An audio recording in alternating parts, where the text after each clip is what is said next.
Alright, given quadrilateral ABCD with A at -1, 6, B at 2, 5, C at 0, -1, and D at -3, 0, prove quadrilateral ABCD is a parallelogram. So Heidi writes the following proof for this problem. What mistakes, if any, did Heidi make in her proof? So in reason 5, she should have used the theorem stating that quadrilateral is a parallelogram if the diagonals of quadrilateral bisect each other. In statement 2, she incorrectly found the lengths. So statement 2 would be this one. Incorrectly found the lengths of AD and BC with the distance formula. She didn't make any mistakes. All of her statements are correct and justified by the reasons she provided. In statement 2, she incorrectly found the lengths of distance AB and distance DC with the distance formula. She should have found 10 for each. Okay, so on this, this is how I would do it. First, I would want to see if there are mistakes. It seems like the main mistakes are with the theorem and the side lengths used. So this is what I would do. I would say, okay, I'm looking based off, I'm given coordinates and I want to know if it's a parallelogram. So I would scan back through for an example that just has the coordinates and wants a parallelogram. So if you scan back through here, it says here's the quadrilateral with our coordinates and prove that it's a parallelogram. Okay, well here's the paragraph proof. So I'm just going to scan through. It says the distance formula to find the side lengths, and then it is saying that if our side lengths, there's the substitution property of equality. I'm kind of disagreeing with this one. I think it ought to be the transitive property of equality, how they're using that. And then they're stating congruent segments. So like right here, they're stating congruent. So they use the distance formula, they use the transitive property, and then they're stating congruent segments. And then they're stating that opposite sides are congruent, then it's a parallelogram. So I would scan back through again, look through the paragraph proof, pick out the main pieces. So distance formula, I disagree. I think it should be the transitive property. I guess we'll figure that out. And then they stated that the segments were congruent based on the definition of congruent segments. So here I guess I should include definition of congruent segments.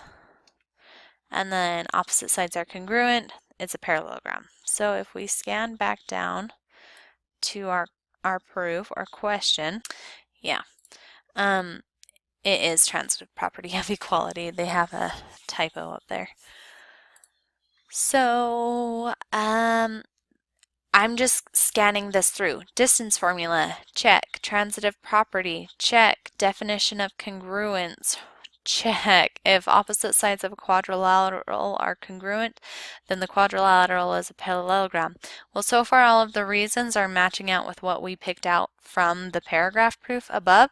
So the next step would be to see if she solved for the distances correctly. So we have the distance formula here to just check. And if we're just using AB, A is our x1, y1, B would be x2, y2. So again, horizontal distance is found by taking x2, which is 2, minus x sub 1, which is -1. Minus a negative does change to an addition, and then vertical distance is y2, which is 5, minus y1, which is 6. So then I'd jump over to a calculator and I would say the square root parentheses, 2 plus 1, close parentheses, squared, plus parentheses 5 minus 6, close parentheses, x to the y squared, close that parentheses so that it matches what we have. It comes out to 3.16. That doesn't say square root of 10. This is what we can do though. We can compare. What is the square root of 10? 3.16. It matches. So it is square root of 10. She did solve for AB correctly.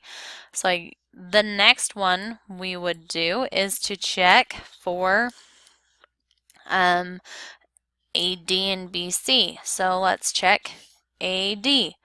So AD now A again is our x1, y1, and D is now our x2, y2. So our horizontal distance again is found by our difference between the x-coordinates. So -3 minus a -1 minus a -1 minus a negative does change to an addition, and then our vertical distance is the difference between our y-coordinates.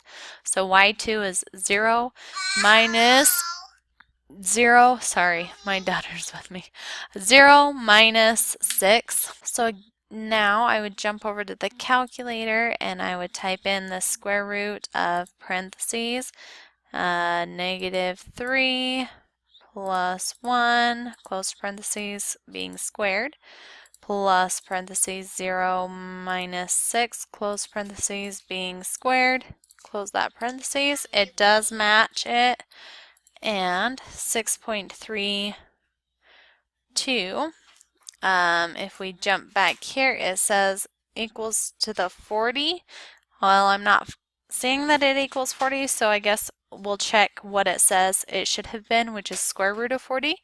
So let's jump back over here, type that down. That equals 6.324 ... so is the square root of 40 6.324? Sure is. So it was supposed to be the square root of 40, and that's the only mistake she made. So that's how I would step through this and just go through and eliminate things that could be or could not be the reasons why. I hope that helps.